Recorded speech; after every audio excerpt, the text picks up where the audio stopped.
음주운전 논란으로 이 별다른 공식 활동 없이 조용히 지내던 이 박중훈 씨가 뜻밖의 소식으로 대중의 이목을 끌었습니다. 네, 이게 정치권 얘기인 줄만 알았는데 이게 좀 대장동 개발 사업 의혹 관련해서 배우 박중훈 씨 이름이 오르내리기 시작했다 이런 얘기죠. 맞습니다. 박중훈 씨가 이 대장동 개발 의혹 관련해서 그 초기에 사업 자금을 댄 게 아니냐 이런 의혹이 불거졌습니다. 좀 복잡하지만 설명을 드리면 우리가 지금 이름 많이 듣고 계시죠? 이 화천대유, 이 대장동 개발 사업을 주던 화천대유라는 회사가 2015년에 MST라는 회사에서 돈 60억 원을 빌렸어요. 이걸로 초기에 사업 운영비도 하고 계약 자금으로도 썼다고 하는데 이 60억 원을 빌린 MST라는 회사는 사실은 또 더 들어가 보니까 일상실업이라는 데서 돈을 빌려와서 그걸 화천대유에 빌려줬다는 거예요.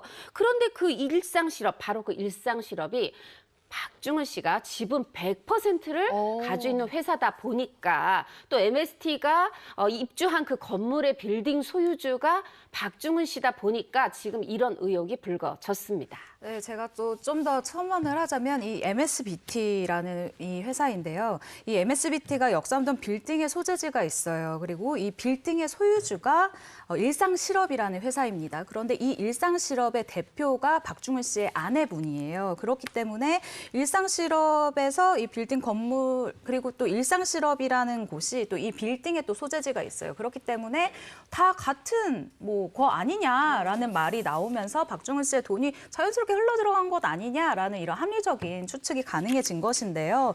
이 9월 27일입니다. 금융감독원 공시 정보 시스템을 통해서 공개된 이 감사 보고서를 볼 필요가 있죠. 이것을 보면은 MSBT는 일상실업으로부터 2015년부터 2016년도까지 20억 원을 그리고 2017년도에 54억을 빌렸습니다. 가장 최근에 공개된 2020년도의 보고서에 따르면요. 일상실업에 남아있는 이 대여 금액이 16억 원이라고 합니다.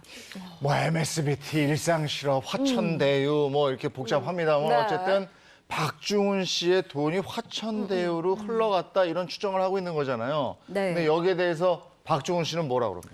그렇습니다. 이 박중훈 씨 같은 경우는요. MSBT에 돈을 빌려줬지만 그 돈이 화천대유로 흘러갔다라는 사실은 알지 못했다라고 말한 것으로 알려져 있고요. 이 박중훈 씨의 소속사 측은요.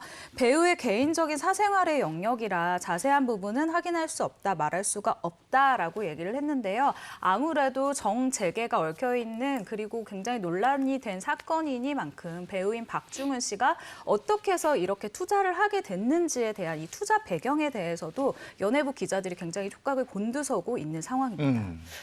그런데 일단 MSBT가 이 화천대유 돈을 빌려줬을 때 네. 굉장히 사실 거금이잖아요. 60억 원. 네. 근데 뭔가의 투자 수익에 대한 기대는 확실히 있었던 것 같아요. 왜냐하면 2019년 이 감사 보고서에 따르면 우리가 화천대유에 투자한 걸로 400억 원의 수익이 기대된다라고 했어요. 사실 60억 빌려주고 이게 물론 중간에 투자금으로 전환이 돼서 131억 원의 투자금으로 전환이 되긴 했습니다만 네.